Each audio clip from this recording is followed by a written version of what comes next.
Hello ghostly army, कैसे हैं आप सब। तो हम सभी को विच मूवीज काफी पसंद आती हैं क्योंकि इसके पीछे की जो फोकलोर वगैरह होती है काफी इंटरेस्टिंग रहती है। और आज मैं लेकर आ गया हूँ ऐसी ही एक इंटरेस्टिंग हॉरर सुपरनैचुरल फिल्म को जिसका नाम है द विच रिवेंज। इसके अंदर एक विच होती है जो कि बहुत ही खतरनाक अपना बदला लेती है सभी से।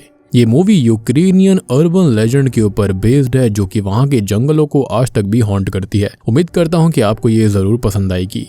और मैंने हाल ही में ही एक्सप्लेन किया है दो पत्ती नाम की एक फिल्म को, साथ ही साथ एक्सप्लेन कर दिया है एक रियल स्टोरी पे बेस्ड इंडोनेशियन मूवी को जिसका नाम है जर्नल रीसा। अगर आपने इन मूवीज को जाकर नहीं देखा है जाकर देख लेना, काफी कुछ मिस कर दोगे। इन दोनों का ही लिंक आपको नीचे डिस्क्रिप्शन पिन कॉमेंट दोनों में मिल जाएगा। तो चलिए अब बिना किसी देरी के चलते हैं सीधा द विच रिवेंज फिल्म की स्टोरी की तरफ। तो मूवी शुरू होती है काली रात में एक घने जंगल से, जहां पर हम खून से लथपथ एक लेडी को डरते हुए घबराते हुए यहाँ से वहां भागते हुए नोटिस करते हैं। और इतना हम समझ जाते हैं कि वो महिला किसी चीज से बचकर भाग रही थी और वो जिससे बचकर भाग रही होती है उससे बचना इतना आसान नहीं है। खैर, अब जब वो एक घर के पास आती है वहां पर सब जगह लाल रोशनी फैली हुई थी और तभी उसके सामने एक बड़ी सी काली एंटिटी को हम देखते हैं जो कि उस लेडी को गर्दन से पकड़कर ऊपर उठा लेती है। अब वो एंटिटी उस महिला की आंखों में देखकर एक ऐसा नाम ले लेती है जो कि उसका नहीं होता। ये नाम था एंड्रिए। अब ये सुनकर वो महिला बहुत ही ज्यादा डर जाती है, घबरा जाती है, जिसके साथ ही उसकी नींद खुलती है क्योंकि ये उसका एक नाइटमेयर था। लेकिन वो स्टिल नहीं समझ पाती कि ये उसका सपना था या सच्चाई थी, क्योंकि उसको समझ नहीं आ रहा था कि इनके बीच की फाइन लाइन है भी या फिर नहीं। खैर, अब वो अपने मंगेतर के पास जाती है जिसका नाम एंड्रिए ही है और वो एक दूसरे से बहुत ही ज्यादा प्यार करते थे। खैर, अब वो अपने डॉग ऑजी के साथ बड़े प्यार से रहा करते थे और फिलहाल हमें इस लेडी का नाम नहीं बताया गया है। खैर, अब वो एंड्रिए के साथ थोड़ी बहुत बात करती है, थोड़ी मस्ती मजाक करती है और दोनों बहुत ही जल्दी शादी भी करने वाले थे जो कि यूक्रेन में रहते हैं। खैर, अब एंड्रिए जो होता है वो अपने फियांसे के लिए खाना बनाकर अपने काम पर निकल जाता है, लेकिन ये लेडी काफी ज्यादा डरी हुई थी, घबराई हुई थी, जिसके चलते वो अपनी आंटी योदोका को कॉल करती है। वो उनको बताती है कि उसने सपना देखा था जिसके अंदर मृत्यु एंड्रिए को लेने आई थी और अब जाकर हमको पता चलता है कि वो एंटिटी असल में खुद डेथ थी। अब योदोका कहती है कि डेथ सिर्फ उसके ड्रीम में नहीं आई है और अब वक्त आ चुका है कि वो एंड्रिए को दूर भेज दे। कैसे भेजना है, कहाँ भेजना है वो जानती है, उसे सिखाने की कोई जरूरत नहीं है। खैर, अब ये दोनों ही कॉन्टॉप में रहते हैं जहां पर ये 23 फरवरी 2022 के अंदर अपनी एनिवर्सरी को सेलिब्रेट कर रहे थे, इंटीमेट होते हैं और अपने प्यार को फील करते हैं। वो बहुत ही ज्यादा खुश हैं, लेकिन हम जानते हैं कि ये खुशी ज्यादा देर नहीं टिकने वाली थी, क्योंकि अब होता यह है कि यूक्रेन के ऊपर रशिया का हमला हो चुका था। रशियन सोल्जर्स वहां पर एक्टिविस्ट और अथॉरिटी के लोगों को सीधा किडनैप कर रहे थे। वहीं आम जनता डर के मारे अपनी जिंदगी छुप कर बचाने की कोशिश कर रही थी।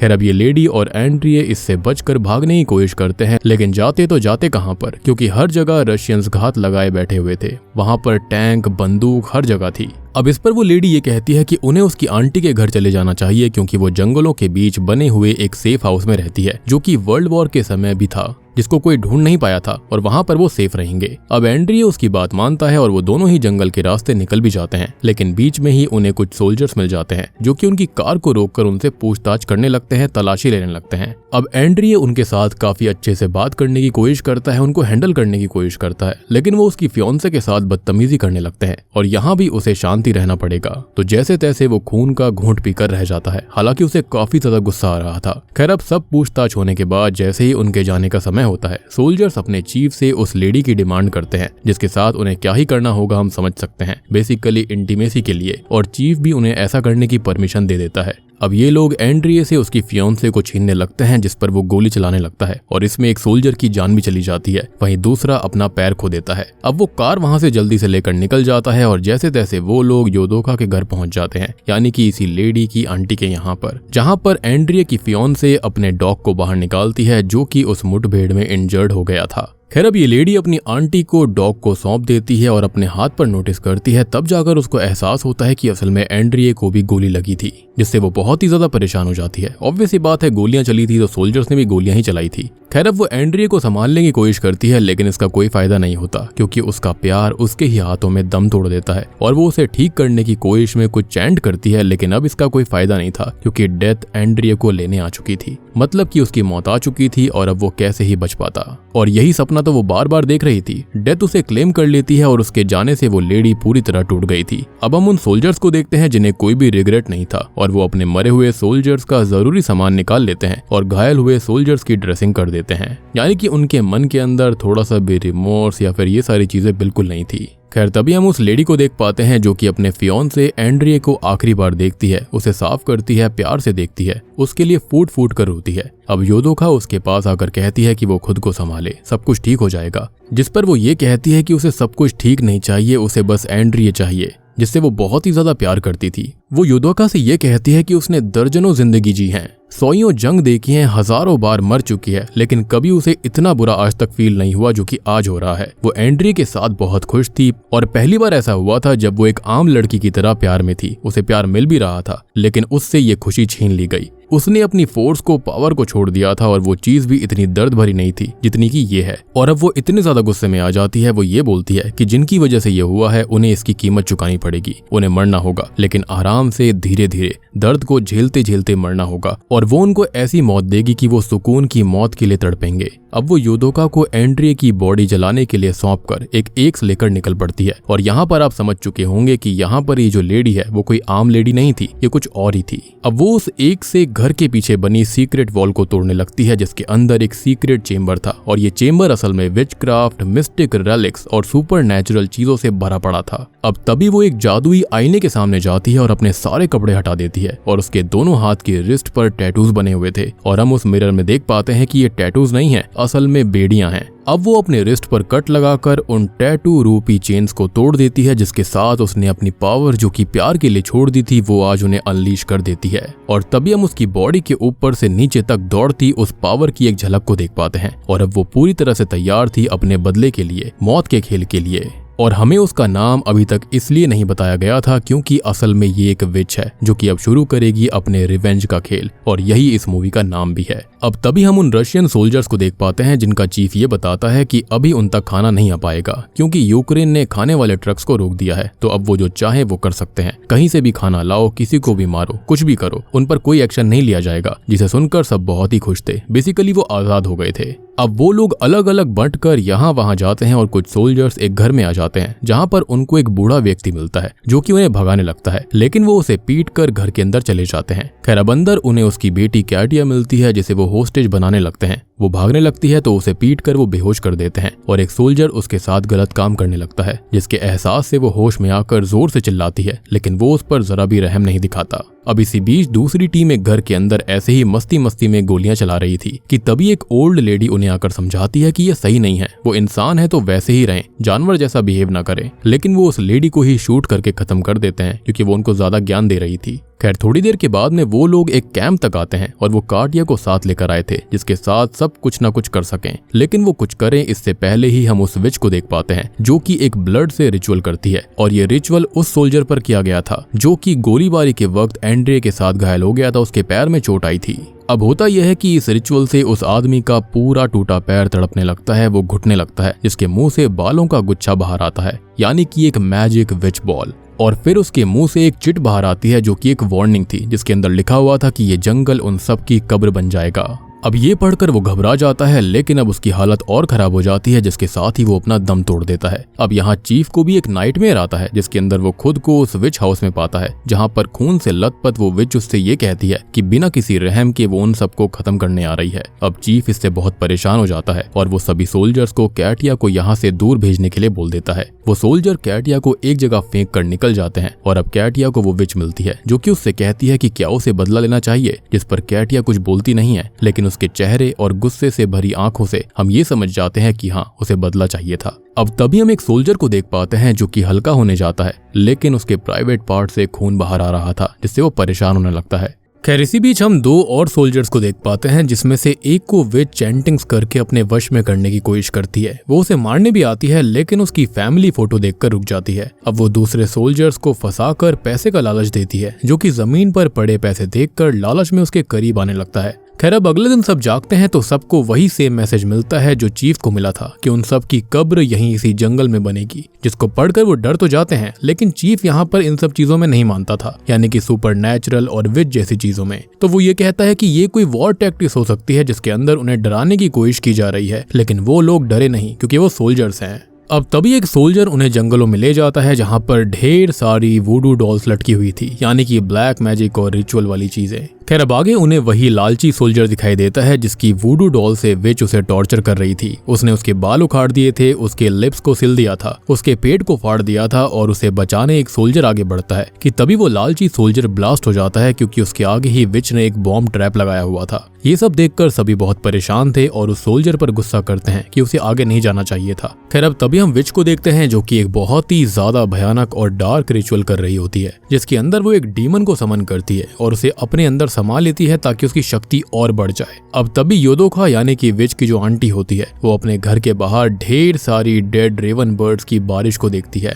Dam this raven bird again. Anyways यहाँ पर वो समझ जाती है कि अपने बदले के लिए विच बहुत आगे बढ़ चुकी है, जो कि उसके खुद के लिए भी सही नहीं है। ऑब्वियस सी बात है, डीमन और डेविल से डील करना बहुत ही खतरनाक होता है। खैर अब वो उसे समझाने जाती है, लेकिन वो उसकी एक बात नहीं सुनती और कहती है कि उसे किसी चीज से अब मतलब नहीं है। ये डार्कनेस उसका क्या करेगी, उसके साथ क्या होगा, उसका अंजाम क्या होगा, उसे इससे कोई भी लेना देना नहीं है। उसे बस अपने बदले से मतलब है और वैसे भी वो मर भी रही है तो उसे कोई गम नहीं है क्योंकि जीने की चाह उसकी पहले ही खत्म हो चुकी है। तभी योदोका उसे समझाती है कि उसने ही उसकी जान बचाई थी, उसे विच बनाया था, उसे नई जिंदगी दी थी, तो अब वो उसे छोड़कर खुद को डार्कनेस में नहीं धकेल सकती। लेकिन विच को अब किसी भी चीज से कोई मतलब ही नहीं था। अब तभी हम उस सोल्जर को देख पाते हैं जिसे उसकी फैमिली की फोटोज मिलती हैं जिसके अंदर उसका बेटा और वाइफ खून से सने हुए थे, वो खत्म हो चुके थे और उसके लिए विच ने उस फोटो पर रिचुअल किया था। खैर अब वो अपने परिवार से कांटेक्ट करने के लिए शहर जाने की जिद करने लगता है, जिसको चीफ मना करता है तो अब वो खुद ही टैंक लेकर वहां जाता है और अब वो विच उसको दिखाई देती है जो कि उसके दिमाग के साथ खेलती है, उसको अंदर से तोड़ने लगती है और इसी चक्कर में वो 2 सोल्जर्स को कुचलकर खत्म कर देता है। खैर अब बाकी सोल्जर्स उसे पकड़कर बहुत मारते हैं जिन्हें वो समझाने की कोशिश करता है, लेकिन किसी को उसकी बात पर कोई भी यकीन नहीं था। अगले सीन में कैंप के अंदर सबको दिखाया जाता है जहां पर अचानक से बमबारी होने लगती है, जिससे बचने के लिए सब यहाँ वहां भागते हैं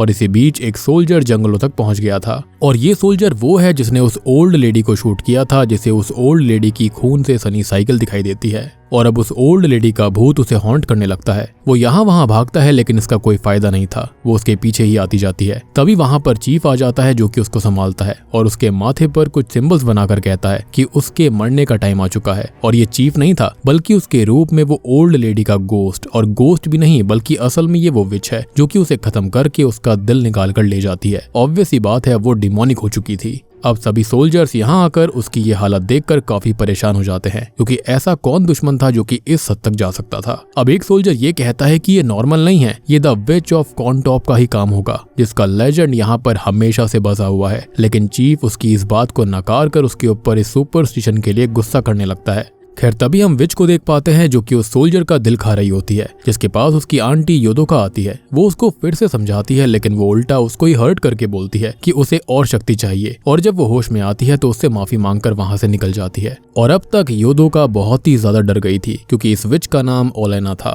और ओलेना द विच अपने बदले की आग में इतनी आगे बढ़ चुकी है, वो खुद को ही खोती जा रही थी और धीरे धीरे वो पूरी तरह से इविल विच में तब्दील हो रही थी जो कि एक वक्त पर उसे निकल जाएगा। अब रात को ये जो विच होती है यानी कि ओलेना होती है, वो कैंप के अंदर धमकी देकर जाती है और अगले दिन वहां से मरे हुए सोल्जर्स की बॉडी भी गायब थी। अब उन बॉडीज को ढूंढने के लिए सभी आगे जाते हैं लेकिन वो बॉडीज उनको पेड़ से लटकी हुई मिलती है, जिससे कि वो सभी काफी ज्यादा डर गए थे और एक सोल्जर तो इसे डिवाइन पनिशमेंट मानकर खुद को ही खत्म कर लेता है। वो इतना डर गया था, यानी कि वो इस विच के कर्ज को और कहर को नहीं झेलना चाहता था, इससे अच्छा उसने खुद को ही खत्म कर लिया। अब इसी बीच हम उस सोल्जर को देखते हैं जिसने कैटिया के साथ गलत काम किया था, जिसके प्राइवेट पार्ट से बग्स बाहर आने लगते हैं यानी कि कीड़े मकोड़े, और वो खुद को तकलीफ से बचाने शहर की तरफ भागता है। अब वो मदद के लिए कैटिया के घर ही आ जाता है, जिसे मारने के लिए वो आगे बढ़ती है लेकिन उल्टा वो उससे रहम की भीख मांगता है तो वो रुक जाती है। लेकिन अब वो सोल्जर उसे मारने अपनी गन पकड़ लेता है तो अब वो फुल रेंज में आकर उसे एक से ही काट डालती है, यानी कि फाइनली कैटिया यानी कि कात्या का जो बदला था वो पूरा हो जाता है और यही विच ने उसे प्रॉमिस किया था। अब यहाँ सभी को ओलेना द विच दिखाई देती है जिसका सभी पीछा करते हैं। वहीं दो सोल्जर्स आपस में लड़ने लगते हैं जो कि एक दूसरे को ही खत्म कर देते हैं। खैर अब यहाँ पर चीफ और बाकी के सोल्जर जो होते हैं वो विच के ऊपर गोलियां चलाने लगते हैं जिनसे वो इंजर्ड होकर घर आती है और योदोका उसकी बुलेट्स बाहर निकालती है। वो कहती है कि एक एक सोल्जर की मौत की कीमत उसे ही चुकानी पड़ेगी और जब आखिरी वाला खत्म होगा यानी कि चीफ खत्म होगा तब जाकर वो भी खत्म हो जाएगी, क्योंकि जो उसने डील करी है उसके चलते वो भी नहीं बचने वाली। और योदोका ये नहीं देख सकती थी तो वो उसको समझाती है, लेकिन अब वो विच फिर से अपने गुस्से में आकर उसे मना कर देती है। फिर अब उसे ढूंढते हुए बाकी के सोल्जर्स वहां तक आ जाते हैं और वो सबको एक एक करके मारने लगती है। चीफ उसको पकड़ लेता है और उसके साथ गलत हरकत करता है, लेकिन असली विच उसके पीछे से आकर उस पर हमला करती है और वो जिसके साथ वो हरकत कर रहा था वो असल में उसका ही एक सोल्जर था, यानी कि वो उसका दिखाया हुआ एक छलावा था। अब तभी विच जो होती है वो चीफ को तड़पाने लगती है, मारने लगती है, लेकिन जान से मारे उससे पहले ही योदोका उसको रोकते हुए बताती है कि उसके पेट में एक बच्चा पल रहा है और अगर ये चीफ मर गया तो वो बच्चा भी मर जाएगा, क्योंकि यही उसकी डील थी डेविल और डीमन के साथ में।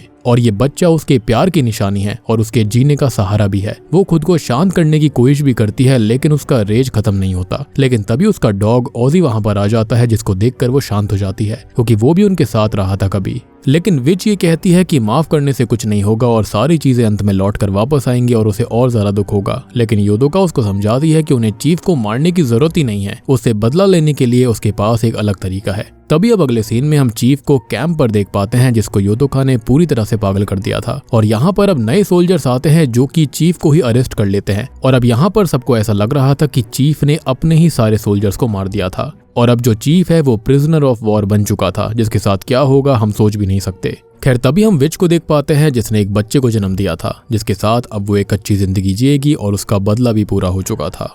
और बूम, इसी के साथ में ये विच स्टोरी यहीं पर खत्म हो जाती है। तो दोस्तों ये थी एक Russian horror film the which revenge film की कहानी। उम्मीद करता हूँ कि आपको पसंद आई होगी। मूवी काफी ज्यादा स्ट्रेट फॉरवर्ड है, जहाँ पर ये जो लड़की होती है वो एक टाइम पर विच रही थी, या फिर ये कहें कि योदोका ने इसको बचाया था, उसकी जान बचाने के बाद उसे विच बना दिया था ताकि वो बहुत लंबा जी पाए। यहाँ पर ये जो विच थी वो हमेशा से प्यार चाहती थी और उसने ऐसा किया भी था, लेकिन जब से एंड्रिया उसकी लाइफ में आया था वो बहुत ही ज्यादा खुश थी। इतना प्यार उसने कभी महसूस नहीं किया था, जिसके चलते उसने अपनी विच वाली सारी शक्तियों को बांध दिया था, वो भी चेन से। लेकिन जब एंड्रिया जिंदा नहीं बचा तो उसने डिसाइड कर लिया था कि अब वो किसी भी सोल्जर को जिंदा नहीं छोड़ेगी, जिसके चलते उसने अपनी शक्तियों को आजाद किया, डेविल से डील करी। लेकिन डील पूरी होने से पहले ही योदोका ने उसको रोक दिया, क्योंकि उसके पेट में यहाँ पर एंड्रिया का बच्चा पल रहा था जो कि उनके प्यार की निशानी थी, और अगर वो ऐसा करती तो बच्चा भी खत्म हो जाता, जिसके चलते अब वो शांत हो गई और अब वो अपने बच्चे के साथ अपनी सारी जिंदगी अच्छे से गुजार पाएगी।